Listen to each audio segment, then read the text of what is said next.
বিএনপির ভারপ্রাপ্ত চেয়ারম্যান তারেক রহমান ঘোষিত রাষ্ট্র কাঠামো মেরামতের ৩১ দফা বাস্তবায়ন এবং ধানের শীষের পক্ষে জনমত গঠনের লক্ষ্যে চট্টগ্রাম ১৩ আসনে লিফলেট বিতরণ ও গণসংযোগ করেছেন দলের প্রাথমিক মনোনয়নপ্রাপ্ত প্রার্থী ও চট্টগ্রাম দক্ষিণ জেলা বিএনপির সাবেক সদস্য মুস্তাফিজুর রহমান।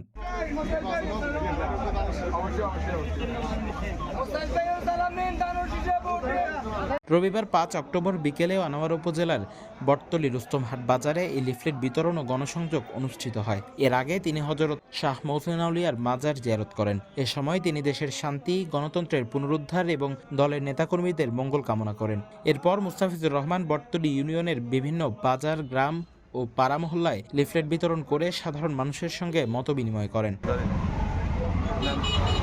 এই ৩১ দফা নিয়ে ইনশাল্লাহ আমরা সামনের দিকে এগিয়ে যেতে চাই। সামনের নির্বাচনে ৩১ দফা হবে আমাদের প্রথম হাতিয়ার, ১ নম্বর হাতিয়ার।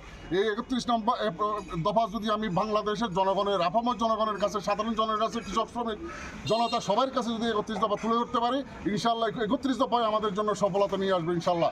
এই ৩১ দফা আমাদের মূল হাতিয়ার। ৩১ দফা বাস্তবায়নের জন্য আমরা সর্বস্তরের নেতাকর্মী সহ জনগণকে আমি উদাত্ত আহ্বান জানাচ্ছি। আপনারা সবাই দানের পক্ষে ভোট দিবেন, দানের শীষে ভোট দিবেন এবং বিএনপির পক্ষে থাকবেন, তারেক রহমানের পক্ষে থাকবেন।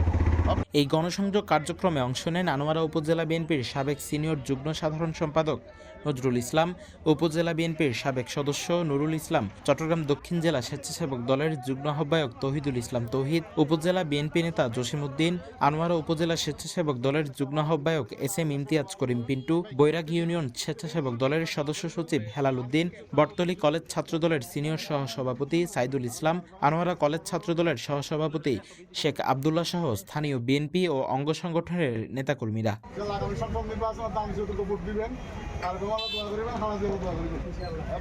তারেক রহমানের ঘোষিত ৩১ দফা বাস্তবায়ন ও ধানের শীষের পক্ষে জনমত গঠনে মুস্তাফিজুর রহমানের এই গণসংযোগে প্রাণচাঞ্চল্য ফিরে এসেছে আনোয়ারায় বিএনপির মাঠ পর্যায়ের কার্যক্রমে।